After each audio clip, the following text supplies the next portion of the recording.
اس کی فضیلت کا تو کہنا کیا کہ اللہ کے رسول صلی اللہ علیہ وسلم نے اس سورت کو ثلث قرآن کہا ہے. جیسا کہ ایک روایت کے اندر آتا ہے، اللہ کے رسول صلی اللہ علیہ وسلم نے فرمایا، مسلم شریف کی روایت ہے، عن ابی الدرداء رضی اللہ عنہ قال قال رسول اللہ صلی اللہ علیہ وسلم ایعجز احدکم ان یقرأ لیلة یا فی لیلة ثلث القرآن. آپ صلی اللہ علیہ وسلم نے صحابہ کرام سے پوچھا کہ کیا تم میں سے کوئی ایک آدمی اس بات کی طاقت رکھتا ہے کہ ایک رات میں ایک ثلث قرآن کی تلاوت کرے؟ پڑھے. کیا تم میں سے کوئی آدمی اس بات کی طاقت رکھتا ہے کہ ایک رات میں ایک ثلث قرآن کی تلاوت کرے؟ پڑھے. صحابہ نے فرمایا، اللہ کے رسول صلی اللہ علیہ وسلم کیسے ایک رات میں ایک ثلث کی تلاوت ہوگی؟ سوال جواب سمجھنا، جواب سمجھنا. کیسے ایک رات میں ایک ثلث قرآن کی تلاوت ہوگی؟ صحابہ کہہ رہے ہیں جو سب سے افضل لوگ ہیں. سوال جواب کا انداز یہ بتلا رہا ہے کہ مشکل ہے ایک رات میں ایک ثلث قرآن پڑھنا. یہ تو مطلب ہوا نا. جبکہ ہمارے بہت سارے مکتب فکر کے لوگ کہتے ہیں کہ ہمارے مولوی صاحب جو ایک رات میں 2 قرآن پورا کرتے ہیں، 3 قرآن پورا کرتے ہیں، ایک ہی وضو سے جو ہے عشاء اور فجر کی نماز پڑھتے ہیں. نہیں، کیا کیا قصے اور کہانیاں اور واقعات بیان کرتے ہیں. کوئی صحیح حدیث مسلم شریف کی، حدیث کو سمجھو، حدیث کو پڑھو، قرآن سمجھو، قرآن پڑھو. اللہ کے رسول صلی اللہ علیہ وسلم نے فرمایا صحابہ سے، قل هو اللہ پڑھو رات میں. کیا فرمایا؟ قل هو اللہ پڑھو. فرمایا ایک ثلث قرآن کا ثواب ملے گا. چھوٹی سی سورت ہے، فرمایا پڑھو ایک ثلث قرآن یعنی 10 پارے پڑھنے کا ثواب ملے گا. قرآن کے 3 حصے کرو، 30 پارے تو ایک ثلث 10 پارے ہی ہوں گے. سورہ اخلاص پڑھو رات میں، فرمایا ایک ثلث قرآن پڑھنے کا ثواب ملے. کتنی عظمت ہے. ایک تو عظمت بیان کر دی، اس سورت کی فضیلت بیان کر دی. دوسرا سوال یہ ہے کہ اس سورت کی فضیلت کیوں ہے اتنی زیادہ؟ اتنی فضیلت والی عظیم الشان سورت یہ کیوں ہے؟ اس کی وجہ یہ ہے دوستو کہ یہ سورت ایسی ہے کہ اس سورت میں جس چیز کی تعلیم دی گئی ہے، اس سورت میں جو بات بیان کی گئی ہے، اس سورت میں جس کی طرف اشارہ کیا گیا ہے، یہ دین اسلام کا اہم حصہ ہے. دین اسلام کا اہم حصہ ہے. یہ سورت ایسی ہے کہ جس سورت میں اللہ کی توحید کا بیان ہے. قل هو اللہ احد. اے محمد صلی اللہ علیہ وسلم آپ کہہ دیجئے اللہ ایک ہے، اس کے ساتھ کوئی معبود نہیں. خالق بھی وہی، مالک بھی وہی.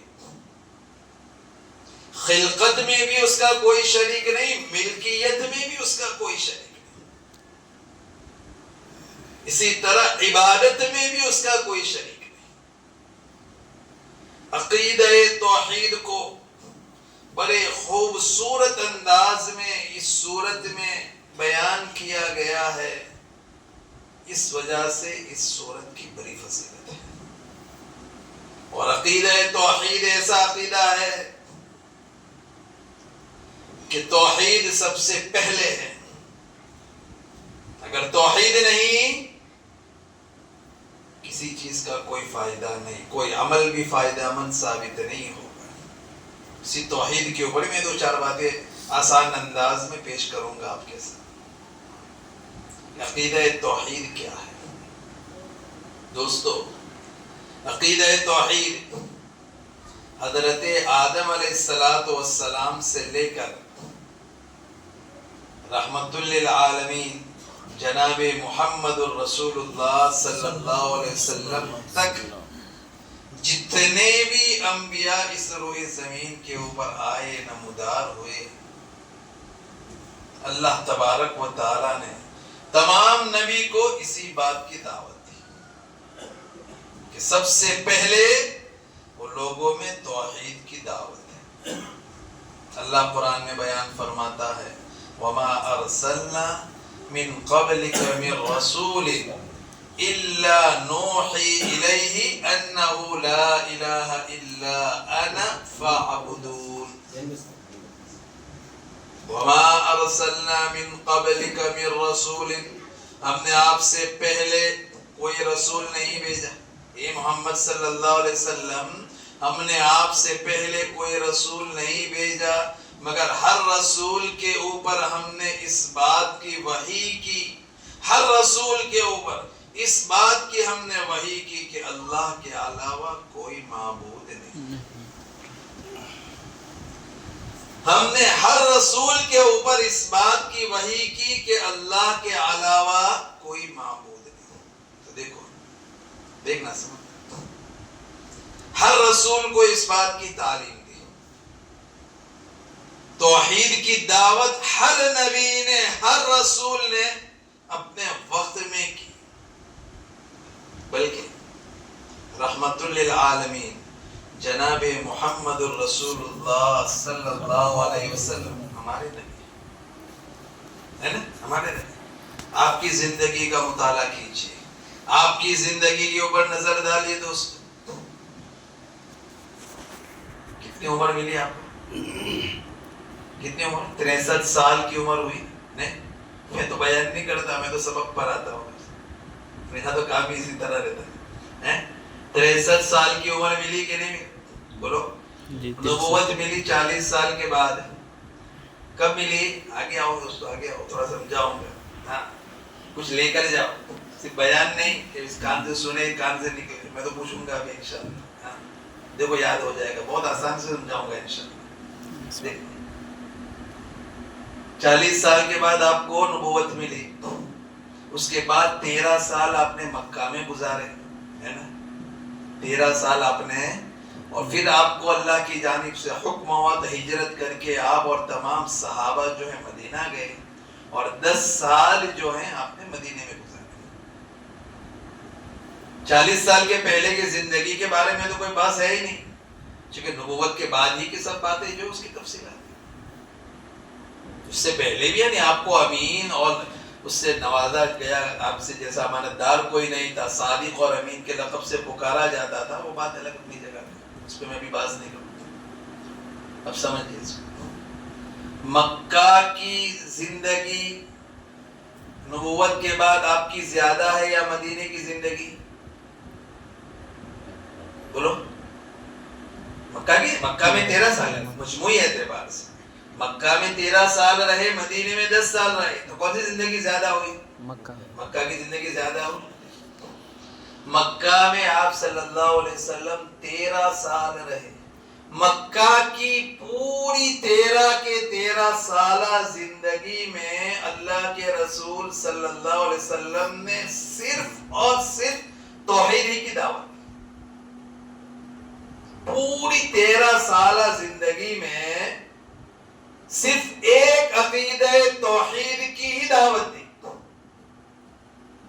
اور بقیہ پورا جو اسلام ہے توحید کے بعد جو عمل ہیں، احکام ہیں، مسائل ہیں، فرمایا وہ پورے کے پورے جو ہے مدینے کے 10 سال میں نازل ہوئے۔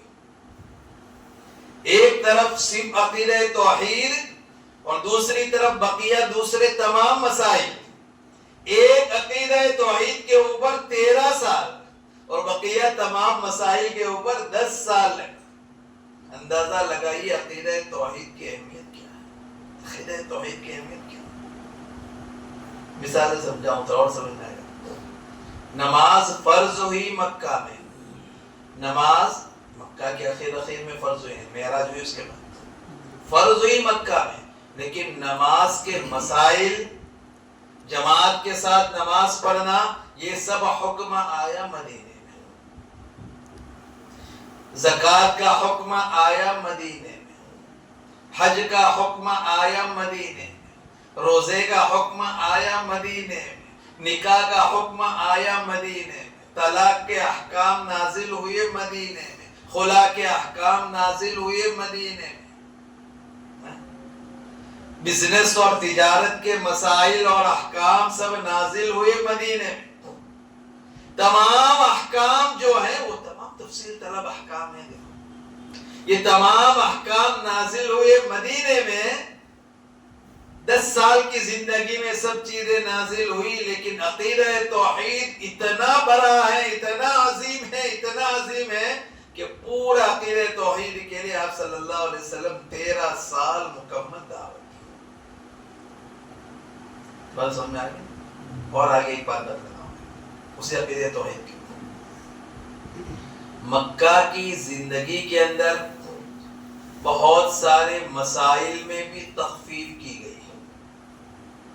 مکہ کی زندگی کے اندر بہت سارے مسائل میں آسانی کی گئی.